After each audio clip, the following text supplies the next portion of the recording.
Salut à tous, épisode Sunweb numéro 6. On a quelques petits trucs à faire. Vous allez voir, c'est un très bel épisode au niveau du contenu, au niveau des scénarios. Et donc il faut terminer la saison. Terminer la saison. Et puis je vous montrerai une petite idée que j'ai eue pour rendre encore un petit peu plus rigolote la saison suivante. Et ça se passe au début, puisque quand on veut, comment dirais-je, planifier, quand on veut planifier, c'est au tout début qu'il faut prévoir, c'est pas après. Le recrutement a été donc en rapport avec tout ce qui avait été dit à l'avance. On a tout ce qu'on voulait, nos petits Australiens notamment, notre cohorte d'Allemands, nos petits Danois autour de Asgren avec Vingegaard, etc., etc. Et Michał Kwiatkowski. Ok. On était sur un indice qui était assez acceptable. On va être en World Tour, il n'y a aucun problème, même si on n'a pas fait un énorme recrutement, c'était un choix. C'était un choix. Benoît, à ce moment-là, est premier du classement, l'équivalent de UCI. Très bien. Et on a pas mal de choses en vue, notamment le championnat du monde. Et le championnat du monde, je vais le disputer avec l'Australie. Et bah oui, c'est l'heure d'un choix. C'est l'heure d'un choix à ce stade-là. Vous avez vu, profil Innsbruck. Innsbruck 2018, ce qui est plutôt excitant, faut quand même le reconnaître. Innsbruck 2018, c'est un parcours pour grimpeurs ou pour puncher grimpeurs. Bon, on verra bien tout ça juste après. Il y avait Julien Alaphilippe qui était en version mutanesque dans la foulée de son Tour de France, hallucinant dans la partie aussi. Et il nous avait comme ça montré que c'était bel et bien lui le plus fort sur certains types d'arrivées. Je tente ma chance désespérément pour essayer d'aller chercher une étape, parce que ce qu'on me demande c'est une étape, mais le problème c'est qu'il y a plein d'arrivées comme ça où les leaders s'expliquent et où je n'arrive pas à tirer mon épingle du jeu. Et ben ouais, c'est ça qui rend le truc un peu plus intéressant, tant mieux. Et du coup j'en cible certaines pour les jouer, et à chaque fois que j'ai joué je me suis fait damer le pion. Et ben voilà, je retente. Non, là c'est encore voilà, la rétro étape 12, c'était la dernière sur laquelle je vous avais laissé.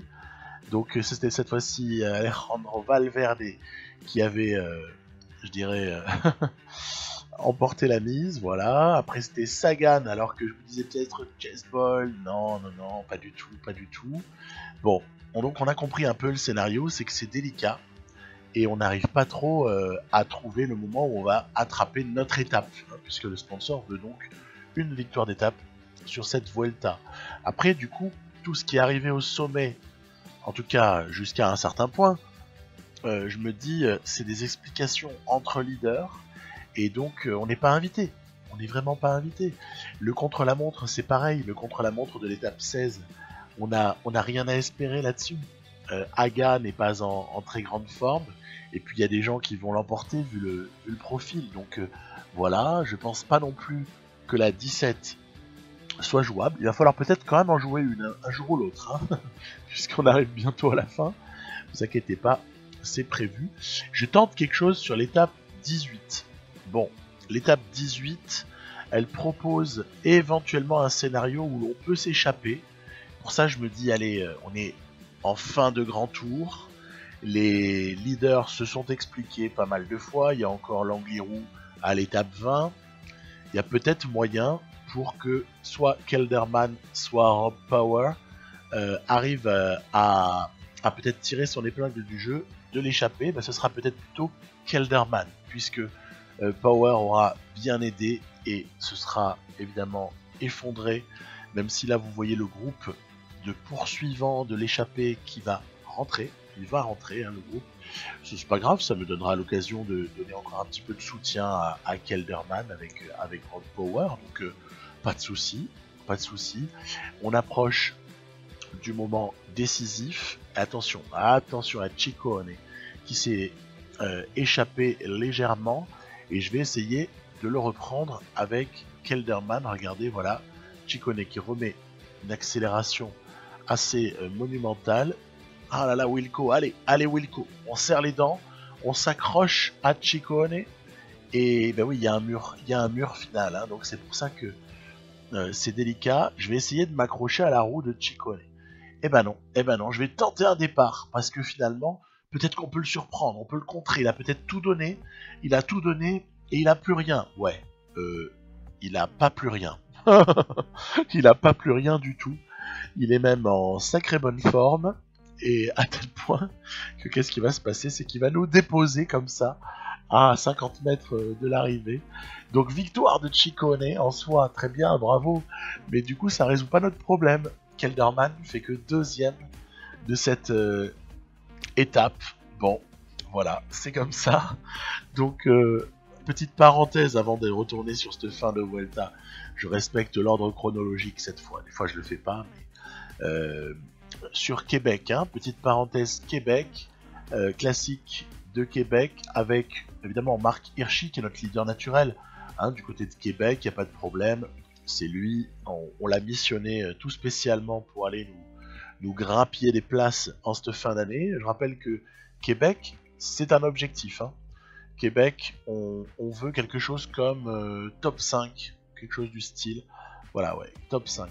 Alors c'est vrai, les objectifs à ce stade-là, vous pouvez me dire, on s'en fout, hein, je vous avais déjà dit à l'épisode précédent. Ouais, mais moi je trouve que c'est quand même sympa d'arriver à répondre aux demandes du sponsor, même s'il a déjà lâché l'argent. On pourrait d'ailleurs imaginer que dans le jeu, si on fait n'importe quoi après avoir obtenu notre budget, le budget soit finalement réduit. Ce serait assez amusant. Ce serait assez réaliste en tout cas. Bref, on est dans le final de cette classique de Québec.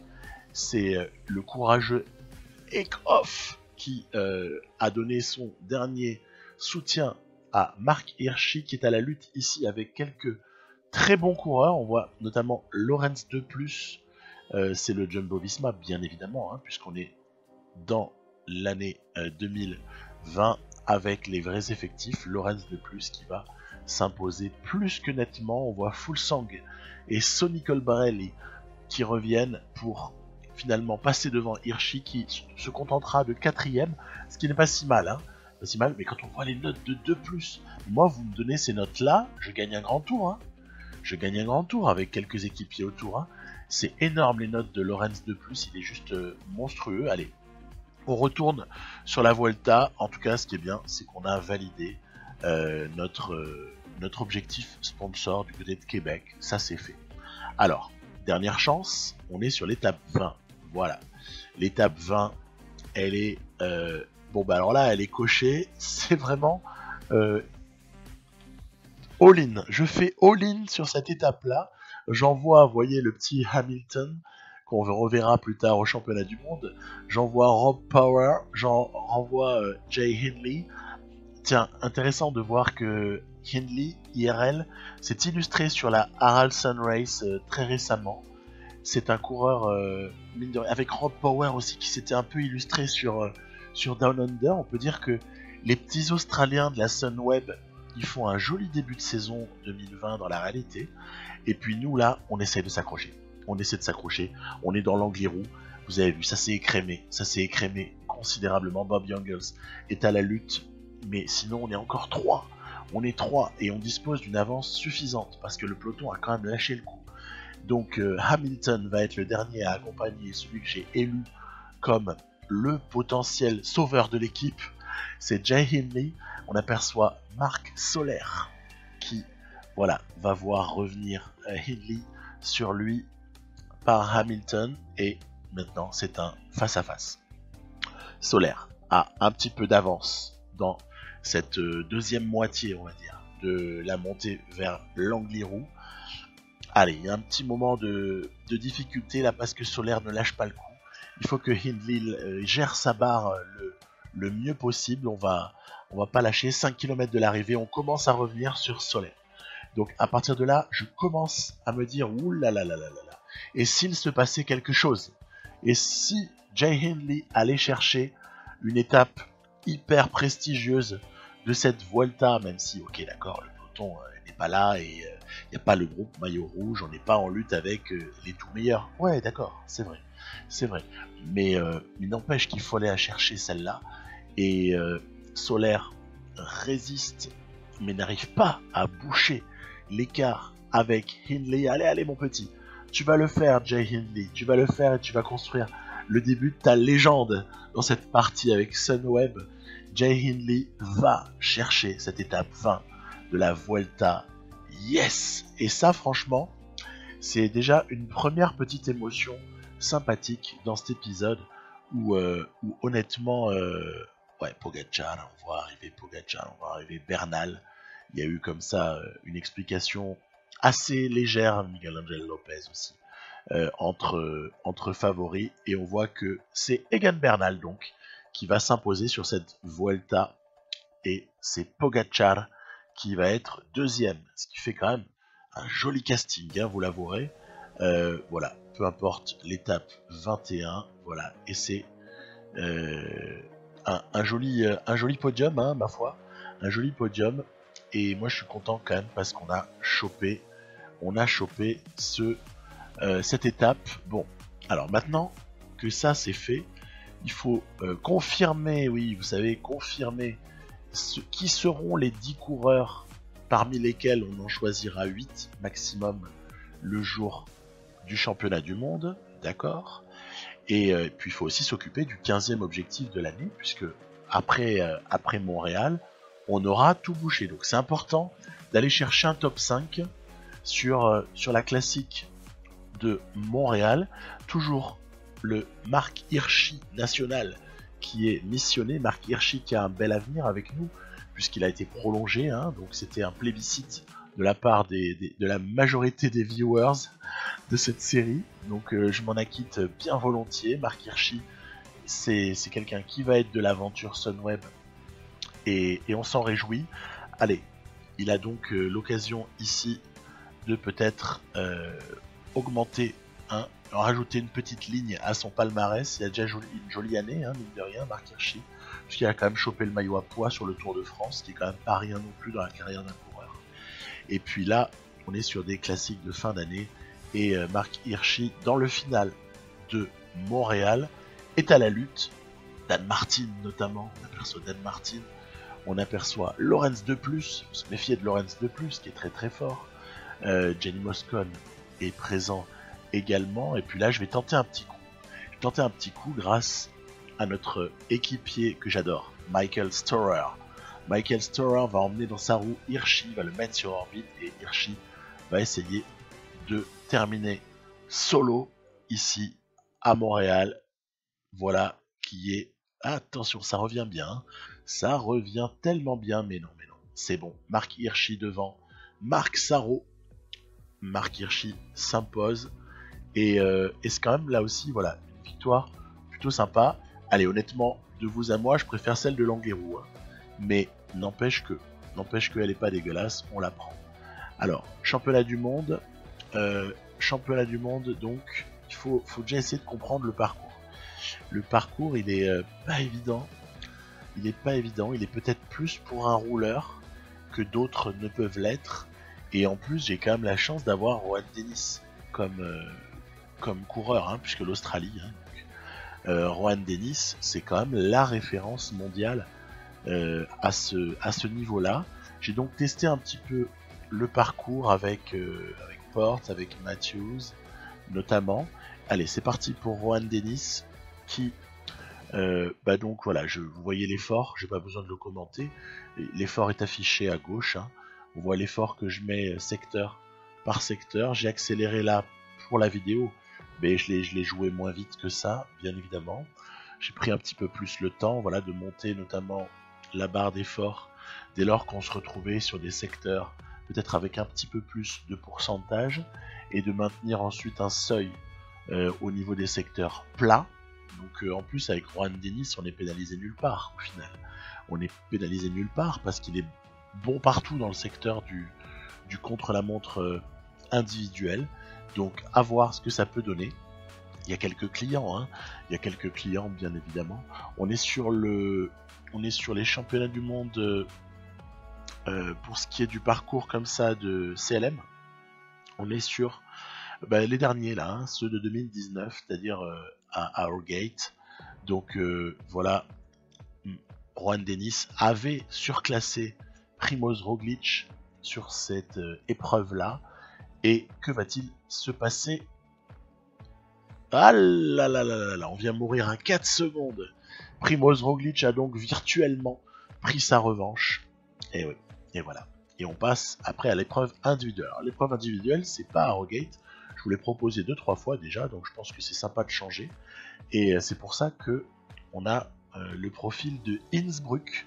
Innsbruck avec une équipe d'Australie qui devra faire face à la répétition d'une difficulté à 7 reprises, le sommet à Eagles, avant un final avec un petit peu plus de pourcentage, mais ça c'est dans le dernier tour, évidemment qu'on a ça juste avant la descente sur Innsbruck et la ligne d'arrivée. Donc gérable, et ça c'est pour un grimpeur, hein. Honnêtement c'est pour un grimpeur, mon équipe elle est constituée pour cela. J'ai quand même emmené bien évidemment Michael Matthews, allez on va dire Michael Matthews, capitaine de route de cette formation australienne, mais le leader c'est Jack Haig, hein, très clairement. Jack Haig c'est quelqu'un avec qui nous avons déjà signé pour l'an prochain, donc Jack Haig, autant vous dire que je suis excessivement motivé pour éventuellement aller lui obtenir l'arc-en-ciel sur ces championnats du monde. Bon, ça se passe de manière, il n'y a pas de commentaire à faire à ce stade-là. Ça se passe normalement, je dirais, c'est-à-dire qu'il y a un petit écrémage qui s'opère. On est présent, nous les Australiens, on est présent, mais sans qu'il y ait, voilà, encore une fois, de gros. Ah oui, il y a Kasper Asgreen. Il y a aussi Michał Kwiatkowski. Nos recrues sont présentes. Nos recrues sont en forme. Après, je ne sais pas s'ils vont tous jouer un rôle majeur, mais au moins, ils sont tous là quand même. Allez, attaque de l'Italie. Je crois que c'est Diego Ulissi qui a allumé une mèche. Attention à Ulissi. Attention également à la contre-attaque de Julien Alaphilippe là.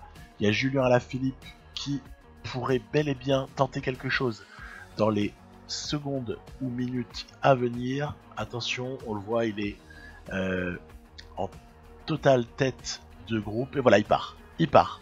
Ça y est, il part Julien. Il faut pas s'énerver. Julien Alaphilippe, il est coutumier du fait dans PCM. Il a beaucoup de panache virtuel. D'ailleurs, il a aussi du panache en vrai, hein, mais en tout cas, il est plus pragmatique dans la vraie vie. Hein, il est plus pragmatique. Les courses qu'il doit prendre, il les prend. On a vu en 2019. Dans le jeu, il est full panache, 100% panache. Et du coup, ça nous arrange un peu quelque part. Parce que moi, si Alaphilippe part à 2 tours de l'arrivée, j'ai envie de dire, il y a des gens qui vont s'allier à l'équipe d'Australie pour rouler sur lui. À partir de là, on n'est pas forcément mal loti. Là, je suis dégoûté, je me suis pris une petite cassure avec Storer que je comptais vraiment missionner pour aider dans le final. Ça va, Storer est revenu. Il avait un rôle à jouer avec Jack Haig, Storer, donc heureusement j'ai réussi à le faire rentrer. Mais c'était en bas de la dernière montée vers Eagles. Et là, ouais, vous voyez, j'ai toujours Julien qui est devant là. Toujours Julien Alaphilippe tout seul devant. Diego Ulissi s'est fait lâcher. Ça. Peut-être que Alaphilippe aurait dû rester avec Ulissi, hein, à mon sens, mais bon bref. Voilà, il a eu des fourmis dans les jambes, et nous, on y va au train. Il y a notamment O'Connor qui joue un rôle très sympathique, le petit Hamilton également, et puis en fait, oui, mon petit Storer, là, il n'a pas été capable d'accompagner, il a bouffé trop de barres à un moment donné. Du coup, c'est Hamilton, mais Hamilton de la Mickelton Scott que vous voyez là, c'est pas Chris Hamilton de la Sunweb, hein, qu'on soit clair. C'est donc finalement, à ce stade de la partie, 2 coureurs de la Mickelton Scott qui sont rentrés sur Julien Alaphilippe. Hamilton fait un boulot formidable. Hamilton est juste énorme, et Jack Haig, ça y est, c'est parti. Jack Haig s'en va en compagnie de Wilco Kelderman. Non, mais incroyable mais vrai. C'est Wilco qui accompagne Jack Haig.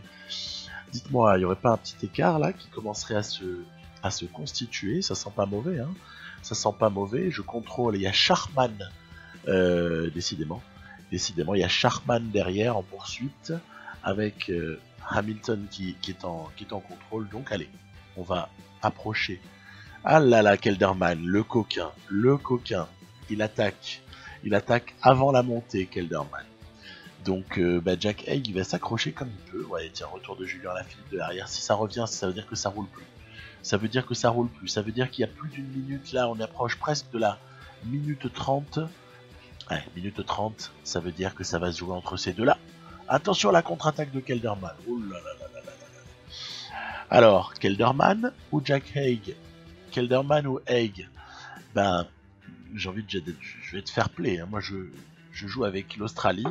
Je vais pas faire perdre un Australien pour avoir le bonheur d'avoir l'arc-en-ciel sur un mec qui est de mon équipe. Bon, ou alors, ça sentirait la magouille. Donc non, je vais essayer de gagner avec Jack Haig, bien évidemment. Alors on voit que les deux se tiennent de manière mais incroyable. Hein. Ça se tient, il y a suspense total, il y en a presque aucun des deux qui va plus vite au sprint. Enfin bref, je sais pas, c'est la pièce. Hein. C'est comme les tirs au but au foot. Parfois, c'est comme si on jetait une pièce en l'air et Jack Haig va peut-être. J'ai quand même tenté. Vous avez vu dans la fin de la descente. J'ai tenté et du coup je me rabats dans la roue de Wilco.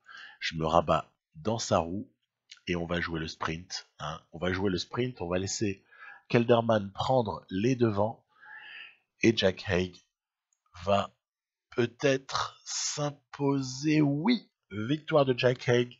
Il est champion du monde 2020. Énorme, énorme. On a un champion du monde australien qui va signer chez Sunweb. L'année suivante, vous voyez, il n'y a pas grand-chose. Hein.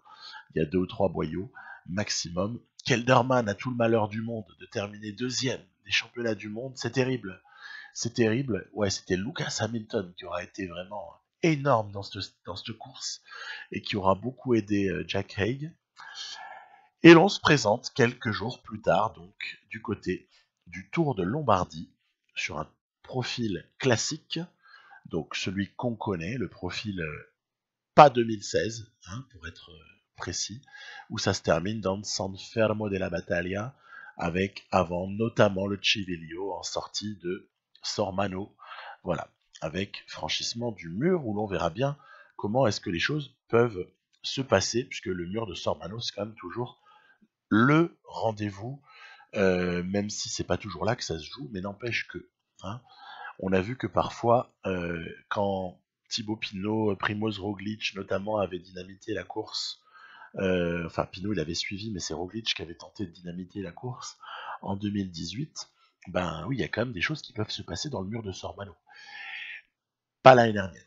Bon, alors, on est dans Madonna del Ghisallo, donc tranquille, tranquille.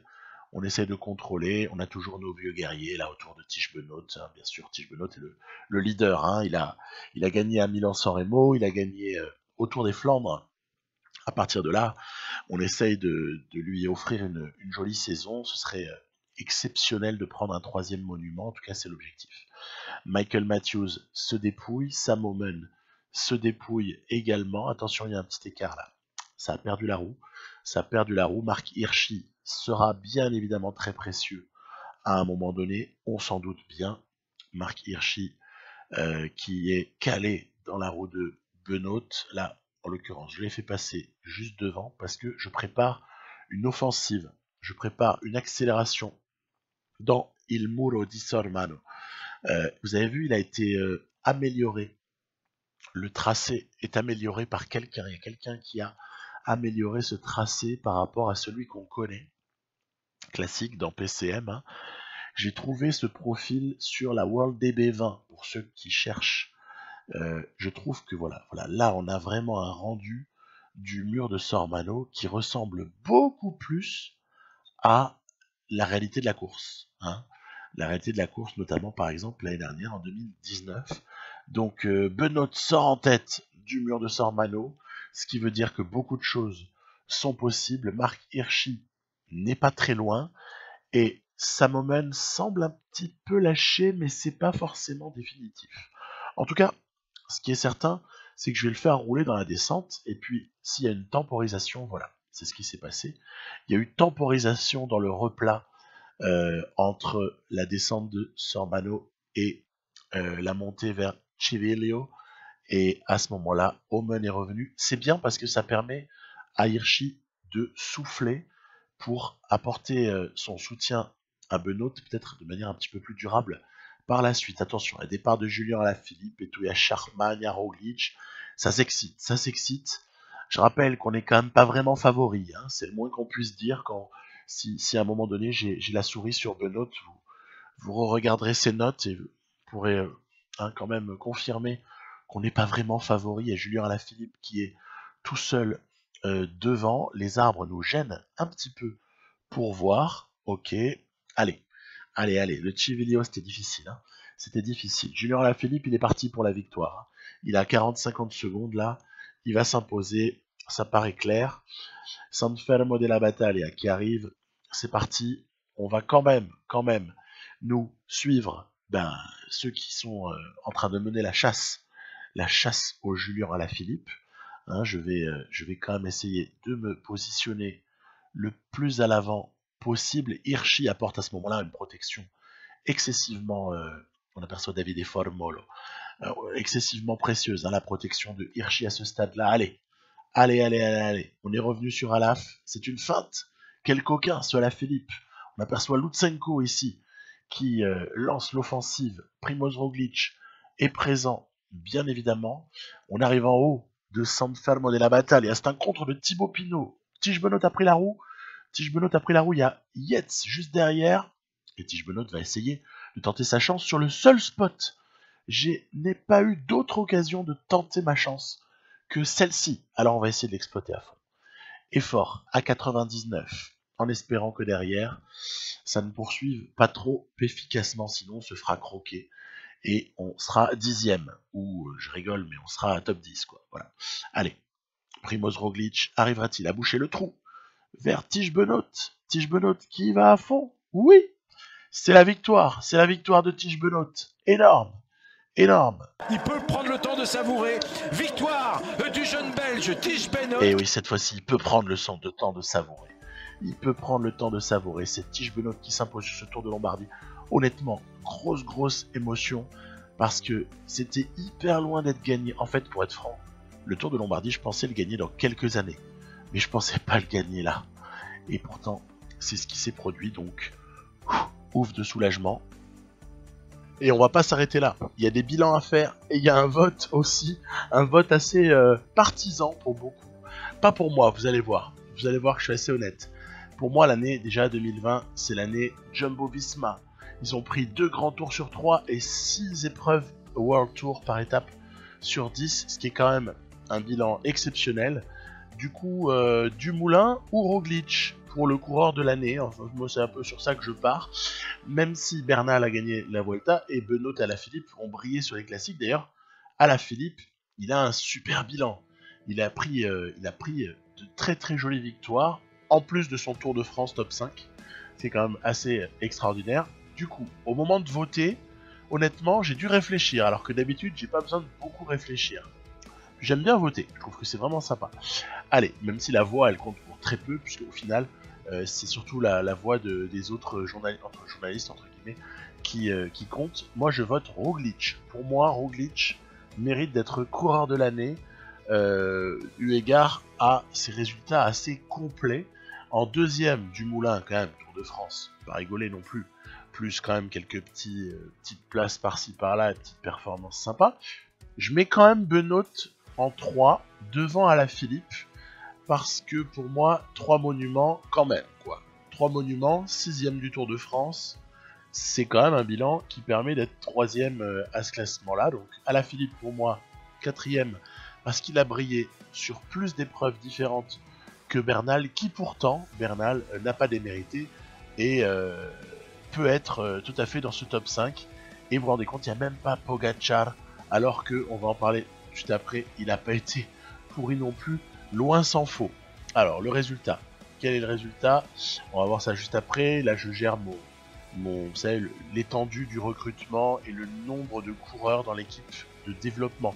En fait, on n'y croit pas trop à cet aspect-là du jeu, parce qu'il nous a pas prouvé que c'était hyper efficace. On termine aux environs de la 10e place au niveau de l'indice, c'est très intéressant. On notera que Israel Startup Nation a été racheté visiblement par un sponsor français. Voilà. Le jeu a décidé. Moi, j'aurais laissé l'ISN, mais bon, pourquoi pas. pourquoi pas. Allez, résultat du coureur de l'année, eh ben c'est Tish Benoît, énorme. Alors, bon, ok, pourquoi pas, voilà, pour beaucoup, c'est pas moi, hein. Vous êtes témoin, c'est pas moi qui ai voté pour lui, on peut pas dire qu'il y a un parti pris dans le vote. Joli le petit bilan signé PCMCE là, hein, pour l'année en cours, l'année écoulée, pardon, on voit tout ce qu'on a envie de voir, bon, en tout cas pour l'essentiel, hein, donc voilà, 2020 c'est terminé, il faut maintenant penser à 2021. Et là, c'est la séquence réflexion. Pourquoi ?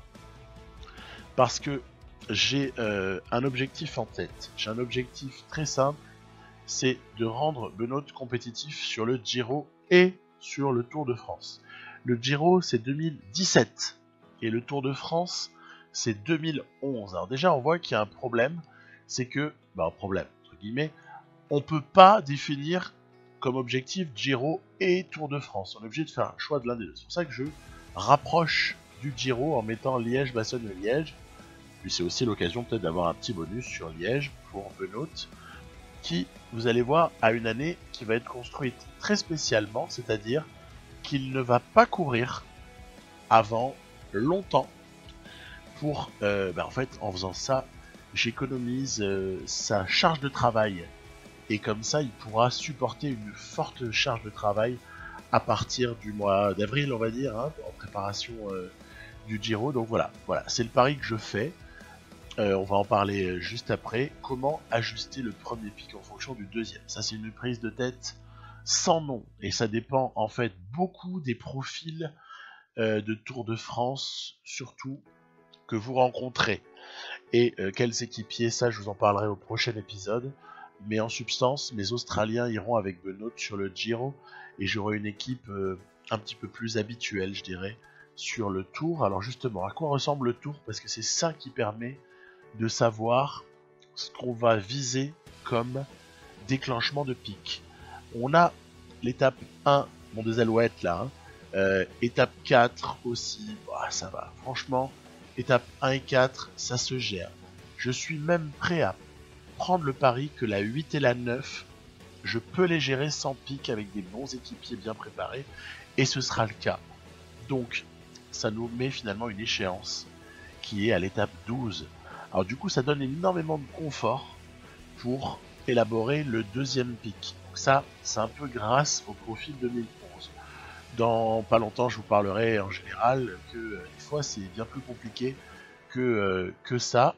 Par contre, ce qui reste très compliqué, c'est la question du Giro et de comment le préparer lorsqu'on a mis un pic du côté de Liège-Bastogne-Liège. De toute façon, on n'a pas le choix, c'est soit ça, soit Romandie, si on veut se rapprocher du Giro. Donc, évidemment, ce Giro, il y a l'ascension de l'Etna à l'étape 4. Donc, ça veut dire que le pic doit impérativement être déjà présent le matin de l'étape 4.